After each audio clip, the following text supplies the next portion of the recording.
welcome back to my channel, and if you're new, welcome. I'll explain my channel. My channel is about me talking about recovery. I'm not sponsored by A or NA. It's just me talking about recovery, just keeping it real, just for today. I picked a couple topics. Yesterday I talked about my 9-month clean, but today I'm just going to talk about how I got clean. You know what I'm saying? Because a lot of people need to understand how to get clean, man. Because there's a lot of stuff going on. You know what I'm talking about? But I'm gonna have a moment of silence. You know, if you don't know the Serenity Prayer, it's okay, man. Just woo-side. It's like, don't that feel better? You know what I'm talking about? All right. So let me have that Serenity Prayer now. God, grant us the serenity to accept the things we cannot change, the courage to change the things we can, and the wisdom to know the difference. Hey, if you haven't subscribed, put that subscribe button, right there. You know what I'm talking about? All right. So, how I got clean? I've been knowing about recovery for a long time, but the anger I had from my mom, because she's a member of a program, I didn't want her to help me. You know what I'm saying? I said, I'm going to figure this out myself. For years, I didn't think I had the drug problem. Like, I just floated around the earth. You know what I'm saying? I was in this illusion that I was like this drug dealer, but I became my own best customer. You know what I'm talking about? Like, really? Like, anyways, so 3 years ago, I said, I got a problem. I told myself I'm sitting there in the house, in the abandoned house, and I got a problem. And I'm like, you know what I'm saying? I need help. So I Googled on said how to get help, how to get clean off drugs. All right. And it showed up rehabs and detox places near me. And I went in and I told the detox place that I have a drug problem and I need help now. Right now. And then they said, what was your drug of choice? I said, more. You know what I'm talking about? Like, I did everything to cover up the pain. You know what I'm saying? It wasn't I did cocaine, heroin. I drank alcohol. I did pills, ecstasy. Man, you name it, I did it, man. You know what I'm saying? So they intake me, and I got in my room, and I had this old guy, man, in the room. He was very weird. He was very grumpy. He said, I'm an alcoholic, and I'm not happy. I said, okay, well, I am not happy too. Well, I guess we're in the right spot. Oh, man. I can laugh about stuff now, but it wasn't funny when I was there, And I ended up going to a meeting, an AA meeting, and I felt real uncomfortable because all these people was all happy, talking about God and all this stuff, and I'm like, God, whatever, where's God at? You know what I'm saying? Because when I came in early recovery, I had knowledge of God, but I really didn't have my relationship with my higher power at all. So, after the meeting was over, this guy, right, short guy, man, I love him to death, man. He shakes me, right? He says, you're not special. I'm like, what? I ain't special. I'm a Jamaican kid from California. You're right, I'm all that. But I wasn't, I really wasn't. But he shook me, and he said, you got a disease that's trying to kill me and you. And we're trying to get to the common problem of getting one day clean. And that really, allowed me to open myself up to people, right? Because when I came in there, I was very closed-minded. I was very isolated, right? I thought I was unique, and I'm like, but these people I was around had a problem just like me. So I ended up going to a rehab after the detox place, right? And it was good for a couple of weeks, right? But see, I suffer from addiction, man. I was worried about, man, how I'm going to survive when I get out of this rehab. So my boy came up to me with this bright idea, said, listen, we're going to sell Suboxone in the rehab.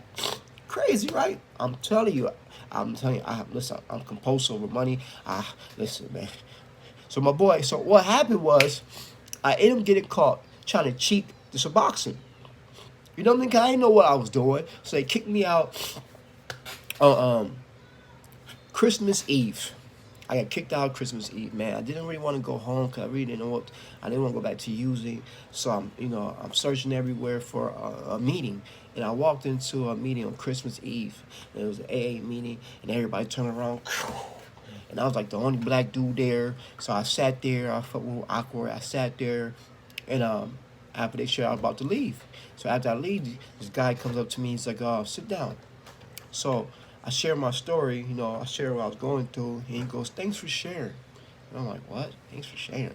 This guy's fucking weird. These guys are fucking weird. They're going to try to kill me or something. I'm literally, that's what I thought, you know what I'm saying? Like, so as I'm walking out the door, they come, and they, like, 3 of them stop and say, where do you go? Where are you going? I said, I'll really probably go back to my, abandoned apartment, They're like, well, do you want to stay here with us? I'm like, with y'all in this building? I was so like shocked that these guys would stay with me on Christmas Eve so I can have one day clean. You know, it really touched my heart. You know what I mean? And I stayed with them guys, and I stayed. It was a tense AA. I mean, it was a tense, man. We went to meeting every meeting. I mean, man, every meeting. I'm talking about I was walking in the snow in the meeting, and they used to have me ask for money for bus fare. I said, hate that. I said, why you got me always asking for money, right? I said, hate it, right? It said because when it comes time for you to really need some help, you won't be scared to ask. Yeah.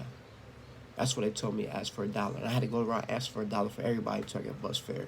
And I ended up picking up my sponsor, and I love my sponsor, man. I wish I would have listened to him because I stayed clean for like six months. I got a good job. They let me stay in because they had fellowship houses. They let me stay in a fellowship house, and I was doing good, you know. But I had got an argument with my sponsor because my friends were dying in the street, and I felt like I was abandoning my friends, right? Like I had this loyalty to these friends that didn't really love themselves. So I don't know this illusion I had loyalty to, but anyways, I had loyalty to these guys, and a lot of my friends were getting killed, and I told my sponsor I'm gonna go visit my boy. He says I don't think that's a good idea. Like no, no, no, no, and I got mad. I said forget that, and I left the program. And 2 weeks later, I went and got high, man. Went and got high. Normally, what I did, it was just an excuse to go get high. You know what I'm saying? Just an excuse to go high. And in an apartment, and then I started using for a couple of weeks, and then I got a phone call. It was from my mom. She told me my stepdad had died, and it was real hard for me, man, because I didn't get to say goodbye. It's my stepdad. He died from alcohol. He died from cancer, and it took him out in 2 weeks, man. And I went to see him, and I told myself that I wasn't gonna go out like that, man. And I forgave myself, but it was a real process forgiving myself with my stepdad because when he died, I knew what he was suffering from. Because when I grew up, I didn't really like him. I didn't understand him. You know what I'm saying? He was always drunk, alcoholic, angry. I was mad, whatever.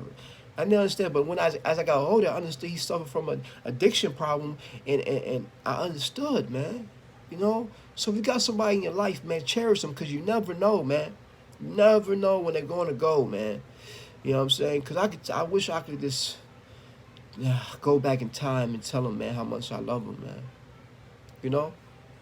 But one day I will. You know what I'm talking about? So I went back into the meeting. But so people in the program, they came to my house, all the AA guys, they came to my house, and they took me to a meeting every hour to hour, just enough to bury my my stepdad clean. But then I used after that because I couldn't deal with the pain. You know what I mean? I used after that. And I stayed for a couple of weeks, and I came back in. And this time I stayed in for a little bit longer. I did everything they wanted me to do. I went to a long term, went to a halfway house. And then I was supposed to go to an Oxford house. But see, I'm an addict. I was always trying to find a way out. You know what I'm saying? I said, I got this. So I went to another program. They gave me my apartment. And the problem was when I got to my apartment, I didn't have no recovery in me. Like I knew I wanted to stay clean, but I didn't want to recover from no pain. So now I'm in this apartment with me, and I'm not happy with me. So here comes the depression. What I go back to do? I go back to use. I went back to use, just like that, man. So I stayed out for a couple weeks. See, my addiction, man, it whooped me, man. I couldn't stay out for like months and years. Time, man. I got whooped after a couple of weeks because I used I nonstop used 24 hours, barely slept, man. So I ended up going to a spiritual rehab, right?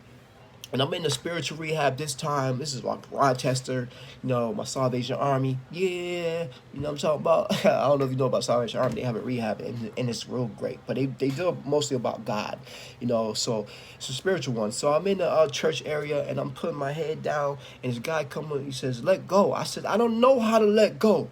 I don't know how to let go of the pain. And he goes, what you in pain for? Because I was in pain with my mom, because she hurt me growing up. And he goes, maybe... have you ever thought about that your mom wasn't loved properly so she couldn't love you? She can't give you something she didn't have. So that allowed me to finally forgive my mom, right? Because she couldn't be a good mother because she couldn't be good to herself. And then he says you need to forgive yourself. Because you wasn't loved properly, so you don't know how to love yourself. Man, so I forgave myself. That was the first time I felt like a light load, you know what I'm saying? And but see, so I was peaceful, right? But then I didn't go to no literature. I didn't go to no programs. You know, what I did was try to fill the void with women because there was women there, and I always try to fill that empty void with a woman. So I ended up getting kicked out the rehab because of a woman. You know what I mean? Talking about this rehab romance. You know what I'm talking about. But that didn't work out. So as I'm going home, I'm telling myself that I'm gonna go to an Oxford house. I end up meeting a girl. It's always with a girl, man. Always with a girl. I got girl issues. The girls always take me out. Right? You know what I'm saying? Well, I take me out. You know what I'm saying? I always go to a girl and think she can be my higher power. She can fix my problems and it'll be all right. It never works. So she was using. I told myself that I can get her clean. Yeah, right. I was using quicker than she can get me clean, man. We was using, and you know. Then eventually she left. You know, all the women always leave me. You know, at the end of the story. So this time it was it. This is it. You know what I'm saying? Because my clean date is 9/5/2018. This was it. I woke up, I looked myself in the mirror, and I couldn't recognize myself. I was 120. Look at me. I'm skinny enough, so imagine 120. You know what I'm saying? I had broken teeth. You know what I'm saying? I barely ate. I was, man, listen, man. The literature talk, why literature talks about the capacity to feel human was lost, man. Like, listen, I wasn't in tune with my spirit. My spirit was gone, man. You saying it's gone, man. I was living like an animal until I got this hope, right? It said it takes one person, right, to give you that hope at the dark tunnel. It was my mom. She came banging on the door in my apartment, and I was like, "What, mom?" And she like, this time I was scared to come out the house, man, cause my mom, right? Like I couldn't, like this time I couldn't dodge her. I go down the street, there she go. I go to the store, there she go. Oh man, listen, I was scared to come out the house with my mom. Yes, I was scared to come out the house because of my mom.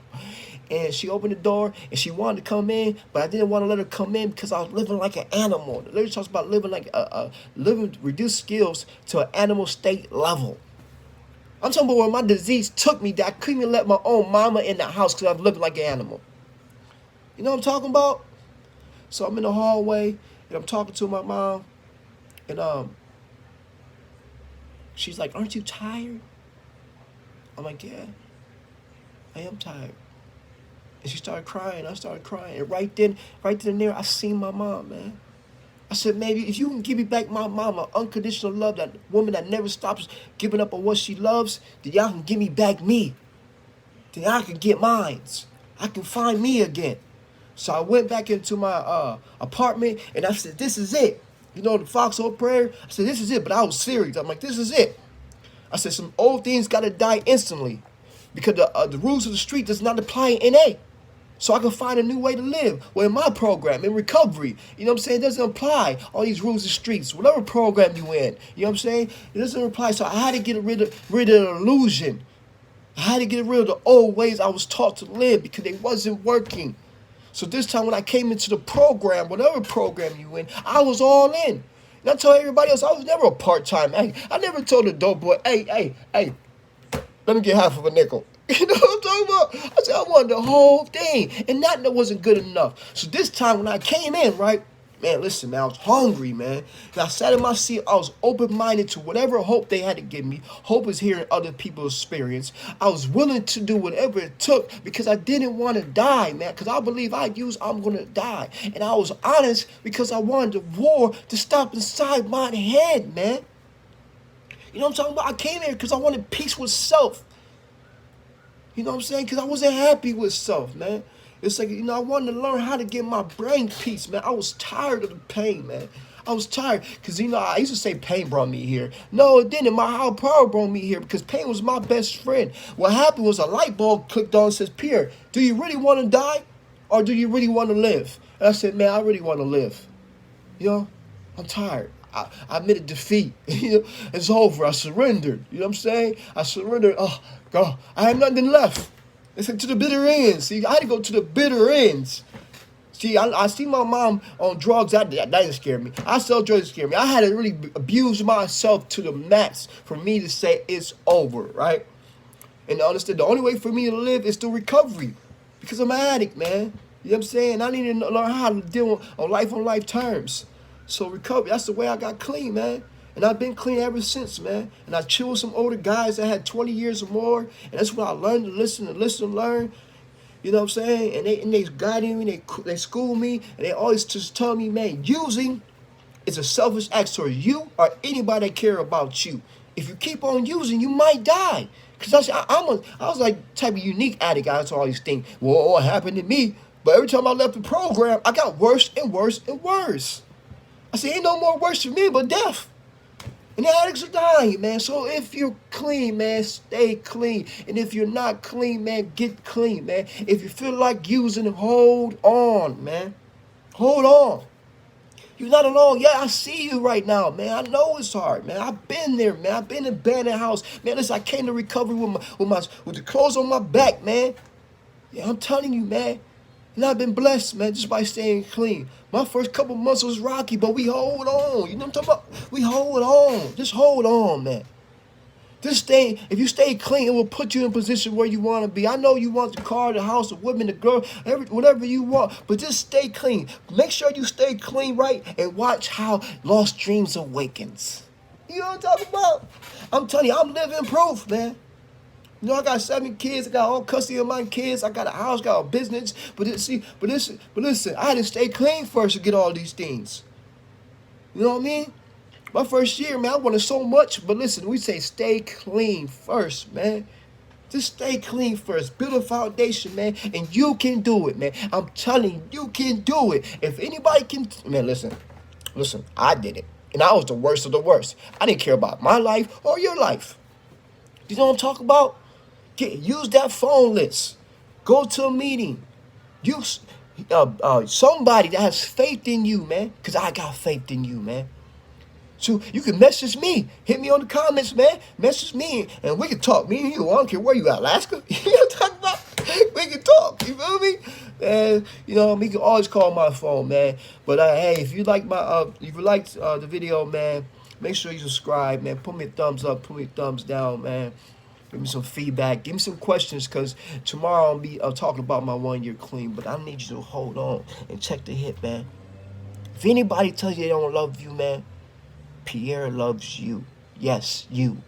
I don't see no wrong. All I see is a person just like me. And me and you, check the hit. We can get better together. This is just for the day, keeping it real. And I'm out.